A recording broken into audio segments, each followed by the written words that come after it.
في أطفال كتير عندهم كل حاجة، لكن ما عندهمش أهم حاجة، ما عندهمش أب وأم حقيقيين موجودين معاهم.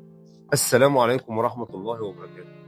النهاردة هنتكلم عن موضوع مهم جدا، عن أب وأم فاكرين إنهم بيدوا أولادهم كل حاجة، لكن في الحقيقة هم أكتر ناس محتاجينهم في زمن بقينا بنجري فيه ورا لقمة العيش، وورا النجاح، وورا إننا نوفر لأولادنا أحسن بيت وأجمل لبس وأغلى موبايل. نسينا أهم حاجة، نسينا نفسنا في حياتهم، نسينا نحضنهم ونحكي معاهم ونضحك معاهم. بقينا بنفتكر إن الحب بيتقاس بعدد الهدايا اللي احنا بنجيبها، وإن الأمان بيتبني بالفلوس. لكن الحقيقة المؤلمة، الولد مش محتاج شقة فخمة قد ما هو محتاج حضن أبوه، والبنت مش محتاجة لبس غالي قد ما هي محتاجة تسمع كلمة أنا فخورة بيك يا بنتي. أولادنا مش هيكبروا وهم فاكرين الألعاب اللي جبناها، هيكبروا وهم فاكرين إحساسهم وهم معانا. يا جماعة، الواقع اللي احنا فيه أغلب الآباء والأمهات النهاردة بيصحوا الصبح بدري ويخرجوا من البيت شغل طول اليوم، شغل وهم وجري ورا الفلوس علشان يقدروا يوفروا لأولادهم عيشة كريمة. لكن لما الأب بيرجع متأخر والأم بترجع متأخر، تعب وهم ومسؤوليات، وكل ده علشان إيه؟ علشان يعيشوا ولادهم حياة كويسة. بس الحقيقة المرة إن في السعي ده إحنا بنفقدهم من غير ما نحس. بنرجع البيت نلاقي الولد قافل على نفسه والبنت مش بتحكي، ونفتكر إنهم اتغيروا، بس هم ما اتغيروش، هم بس تعبوا من الوجود اللي مش حقيقي. إحنا موجودين جسدا بس كأب وأم، لكن غايبين روحا عن أولادنا. يا جماعة، ساعات بنفتكر إن الهدايا والفلوس تعويض، لكن لأ، الحنية ما بتتعوضش.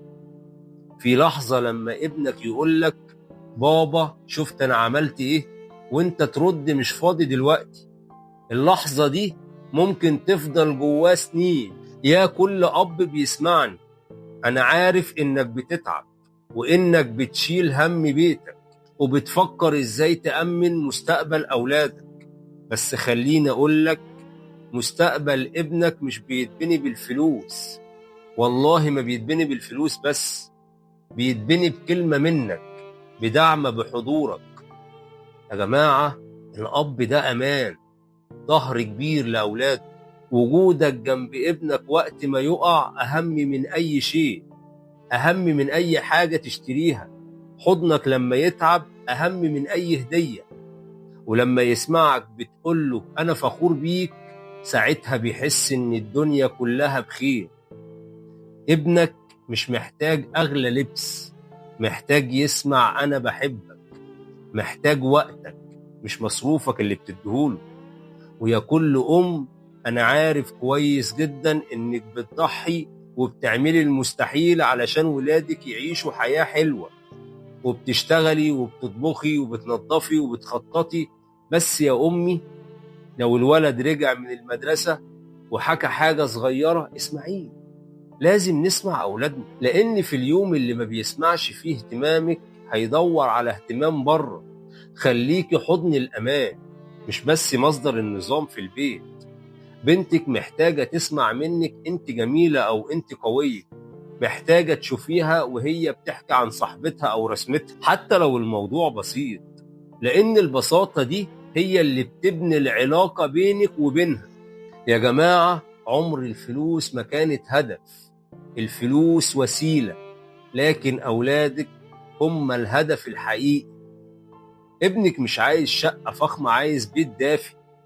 بنتك مش عايزة لبس غالي، عايزة حضن يحتويها. كل حاجة بتتباع إلا الوقت اللي بتقضيه مع ولادك.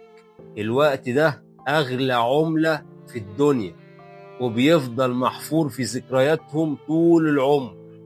من النهاردة حاول تبدأ من جديد. اقعد مع أولادك 10 دقايق في اليوم، 10 دقايق بس من غير موبايل. اسألهم يومكم كان عامل ازاي، احكي لهم عن يومك كمان. خليك قريب منهم. صدقني مش محتاج تعمل حاجة كبيرة، كلمة حلوة وحضن واهتمام بسيط بتعمل معجزة. لأن الولد اللي بيتربى على الحنان صدقني بيطلع إنسان سوي وناجح ومتصالح مع نفسه ويفيد المجتمع وهيكون حنين عليه. والأب اللي ابنه شايفه والأم اللي بنتها حاسة بحنيتها دول اللي فعلا رب. في الآخر ما تسيبش الفلوس تسرق منك عمرك مع ولادك. الشغل هيفضل موجود لكن الطفولة مش هتتكرر تاني. خليك معاهم قبل ما يكبروا وتفقد اللحظة دي، لأنهم هيحتاجوك مش كمحفظة لكن كقلب وأمان وحب.